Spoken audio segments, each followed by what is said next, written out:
بسم اللہ الرحمن الرحیم۔ جیم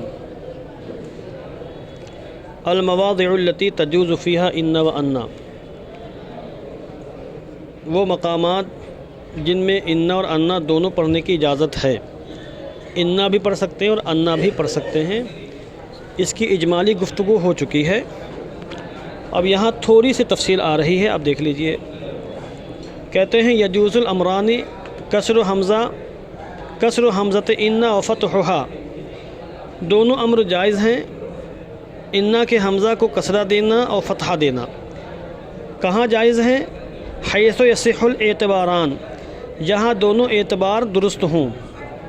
اب دونوں اعتبار میں ابہام میں کون سے دونوں اعتبار؟ فرما رہے تاویلھا مع ما بعدھا بمصدر وعدم تاویلھا بہ، اس کو اپنے ما بعد کے ساتھ مصدر کی تاویل میں لینا اور ما بعد کے ساتھ مصدر کی تاویل میں نہ لینا، دونوں اعتبار جہاں صحیح ہوں گے وہاں پر دونوں صورتیں روا ہوں گی، انا بھی پڑھ سکتے ہیں اور انا بھی پڑھ سکتے ہیں۔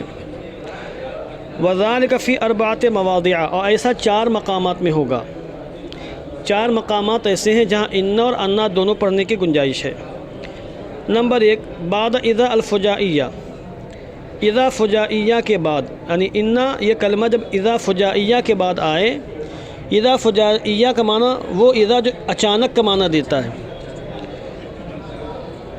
تو انا اور انا دونوں پڑھ سکتے ہیں۔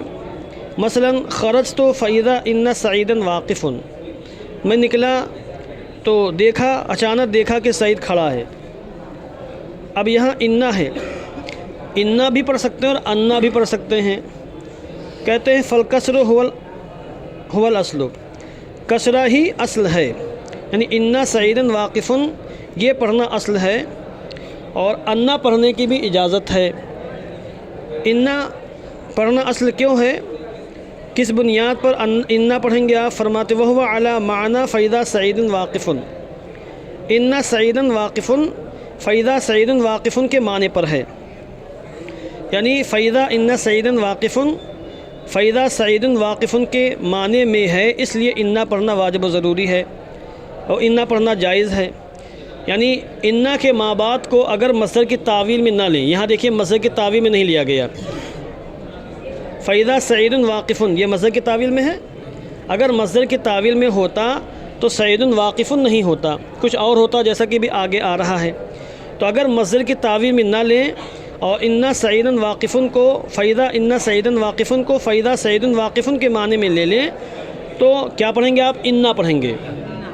والفتح علی انها مع ما بعدها مؤولة بمصدر مبتدأ محذوف الخبر، اور فتح اس بنیاد پر ہے کہ یہ اپنے ما بعد کے ساتھ ایسے مصدر کی تعویل میں ہے جو مبتدا محذوف الخبر ہے، جو مصدر مبتدا واقع ہو رہا ہے اس کی خبر محذوف ہے۔ اب تعویل کیا ہوگی؟ کہتے ہیں والتعویل، اس صورت میں معنی یہ بنے گا فاذا وقوف حاصل، یعنی فاذا وقوف سعید حاصل، خرجت فاذا وقوف سعید حاصل، میں نکلا تو اچانک سعید کا کھڑا ہونا حاصل تھا، تب حاصل یہاں پر محذوف ہے، اور واقف کا مصدر نکالا وقوف، جس کی اضافت کی گئی ہے سعید کی جانب، تو فاذا وقوف حاصل بنائیے۔ تو خلاصہ کلام یہ کہ اگر اس کلمے کے ما بعد کو مصدر کی تعویل میں نہ لیا جائے تو انا پڑھیں گے، اور مصدر کی تعویل میں لے لیں تو انا پڑھیں گے۔ وقد روی بالوجہین قول الشاعر، اور شاعر کا یہ قول دونوں صورتوں سے روانہ، دونوں طریقوں پر مروی ہے۔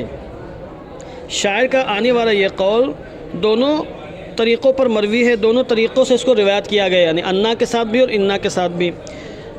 شعر پڑھ لے تیزی کے ساتھ۔ وَكُنْتُ أَرَى زَيْدًا كَمَا قِيلَ سَيِّدًا إِذَا أَنَّهُ عَبْدُ الْقَفَا وَاللَّحَازِمِ، میں زید کو سردار گمان کرتا تھا جیسا کہ کہا گیا ہے، زید کو سردار کہا گیا تو میں بھی اس کو سردار گمان کرتا تھا۔ اِذَا أَنَّهُ عَبْدُ الْقَفَا وَاللَّحَازِمِ، مگر دیکھا تو اچانک مجھے وہ گدی اور ہڈیوں کا بندہ ملا۔ قفا کہتے ہیں گدی کو، اور لحاظم کے بارے میں حاشم دیا ہوا ہے کہ یہ لہ زمہ کی جمع لحاظم ہے، اور کہتے ہیں لہ زمتان ان دو ہڈیوں کو بولتے ہیں جو کانوں کے نیچے ابھری ہوئی ہوتی ہیں، کانوں کے نیچے ابھری ہوئی دو ہڈیاں، سمجھے آپ، ان کو کیا کہتے ہیں؟ لحظمتان، اس کی جمع لحاظم۔ تو اب ترجمہ کیا ہوگا؟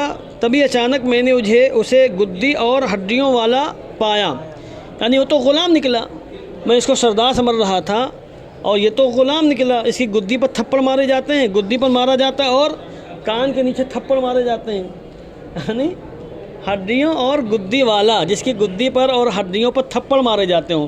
اور ایسا انسان غلام ہوتا ہے۔ جب غلام کو مارا جاتا تھا تو کہاں مارا جاتا تھا؟ کبھی یہاں پر اور کبھی گالوں پر تھپڑ، اور جو گالوں پر تھپڑ پڑتا ہے یہ جبڑے کے اوپر پڑتا ہے، سمجھے آپ؟ یعنی جس کو میں سردار سمجھ رہا تھا اور جس کو سردار کہا جا رہا تھا، جب میں نے دیکھا تو وہ تو غلام نکلا، سردار نہیں نکلا۔ سخت ترین مذمت کی اس نے۔ فالکسر علی معنی فیضا ہوا عبد القفا، تو کسرہ یہ فیضا ہوا عبد القفا کے معنی کی صورت میں ہے، والفتح علی معنی فیضا عبودیتہ حاصلہ، اور فتح فیضا عبودیتہ حاصلہ کے معنی کی تقدیر پر ہے۔